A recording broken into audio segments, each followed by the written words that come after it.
নিষিদ্ধ করতে হবে। 2 নম্বর, আলিফ ভাইয়ের হত্যার বিচার করতে হবে এবং আপনার চট্টগ্রাম আদালত পাড়ার মসজিদ ভাঙচুরে বিচার দায় করতে হবে, বিচারের আওতায় আনতে হবে এবং বিভিন্ন সময় তারা মসজিদ এবং মুসল্লিদের উপর হামলা করেছে।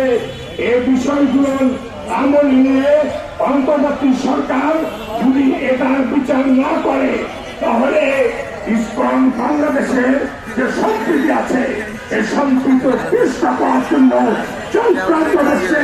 এই চক্রান্ত নষ্ট করতে না পারলে আগামী দিনে বাংলাদেশের ভবিষ্যৎ নষ্ট হবে। এভাবে বিভিন্ন প্রকার সন্ত্রাসী কার্যক্রম চালিয়ে আসতে আসতেই তারা ভূমি দখল, মসজিদ দখল, মন্দির দখল করে বিভিন্ন মানুষকে মারিয়ে সর্বশেষ